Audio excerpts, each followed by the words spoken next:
Welcome to the Building Newfoundland and Labrador podcast, dedicated to exploring the interesting journeys of the people in the provincial construction industry. Presented by the Newfoundland and Labrador Construction Association, produced by Gale Force Winds. Join us as we chat with the inspirational individuals that ensure the continued growth of the construction industry and the province of Newfoundland and Labrador.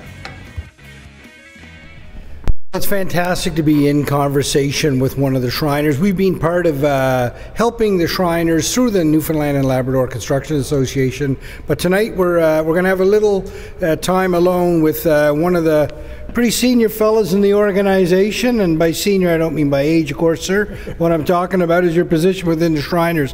Why don't you go ahead and introduce yourself? Tell us a little bit about yourself. Well, my name is Roger Tinkham. I'm a retired police officer from the RCMP. I've been, almost all my service was here in Newfoundland. And in 1997, after coming back up of a tour of Haiti, I joined the Shrine here in St. John's. And ever since then, I've just been heavily involved. I was potentate of Mazol Shriners for 2011, 2012. And I've been to the Newfoundland and Labrador Construction Association's dues ever since they started. So that's where I am. So Roger, you're not originally from Newfoundland, are you? No, I came here as a young boy, 19 years old, out of Yarmouth, Nova Scotia, after I finished my boot training, and came here and spent all my service here. I married, my wife is from here. And I have 3 children, 2 girls and a son. My oldest daughter, or our oldest daughter, just retired a few years ago from the RCP. She had 32 years in, and my son is in Gander, air traffic control, and he's about ready to retire. And our youngest daughter is a nurse in Cobequid, which is just outside of Sackville, Bedford, in Nova Scotia. You raised quite a family there, and they're all doing great things. Unreal, yes, yeah. You must be proud of them all. Very, very, very proud of them all. Any grandkids in there? Oh, yes, yeah. I've got 6 grandkids, and most of them now are in the Halifax area. So we have an apartment in Bedford, and we visit about every 2 months, and then we'll come back here for a couple of months because our home's here in St. John's.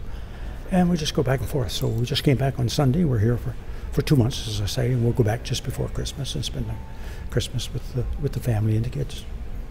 Now, Roger, any fellow that's wearing a Rolex Submariner probably spent a little time underwater. Tell me about that. Yes, I'm a diver.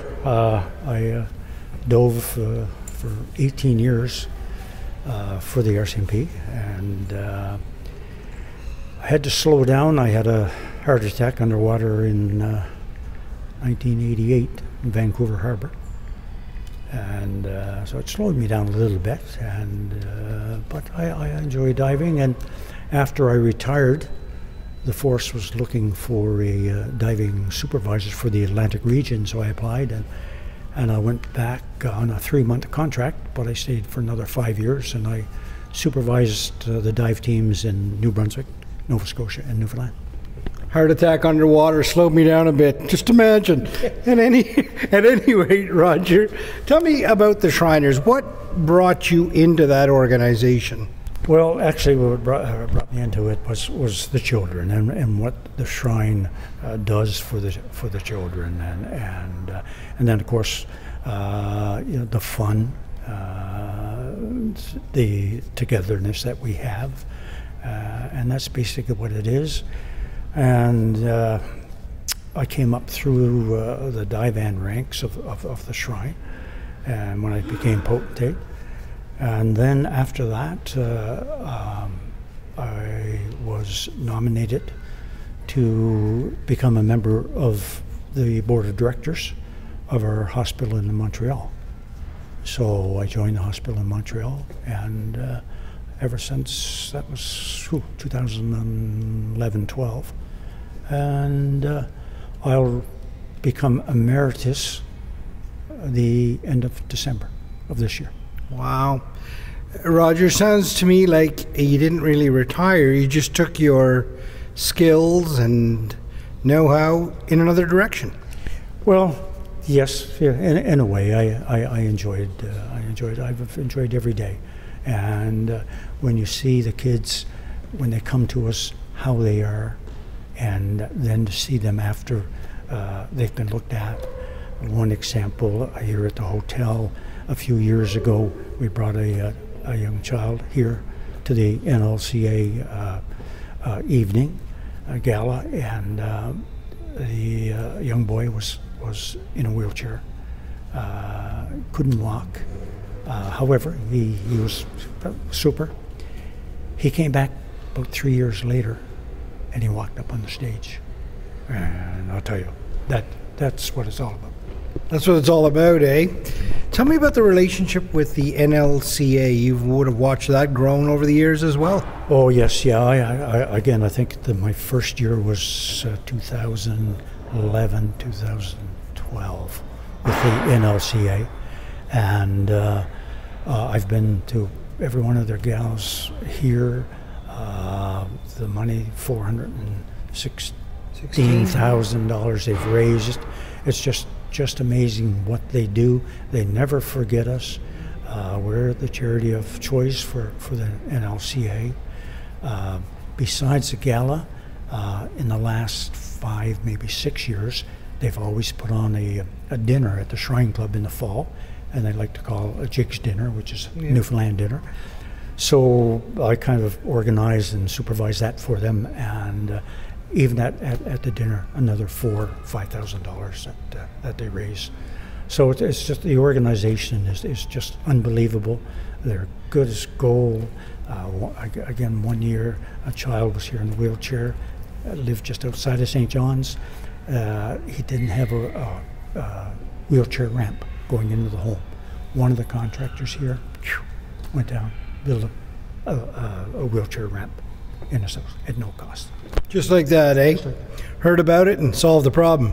Yeah, unbelievable. Yeah, unbelievable. In the last few years, Rhonda's been the head girl at NLCA, and Susan and Adele, and they're just super to work with. Really, really good.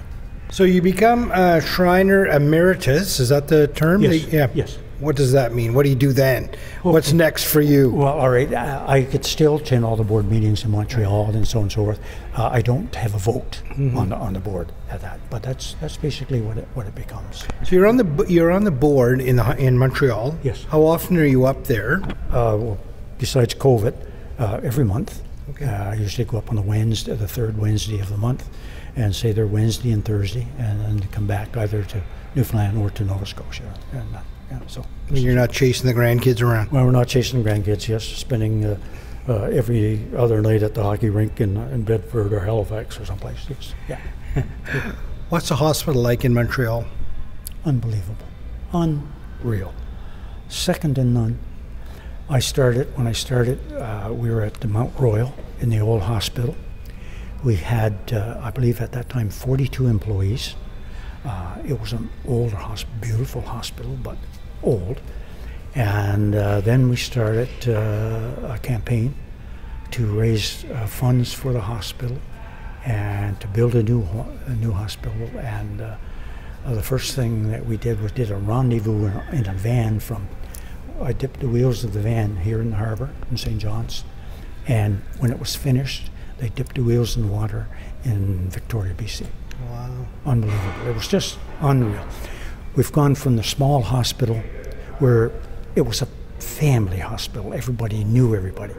And now in the new hospital, I believe I was there last week, I think we have 430 employees in the new hospital now.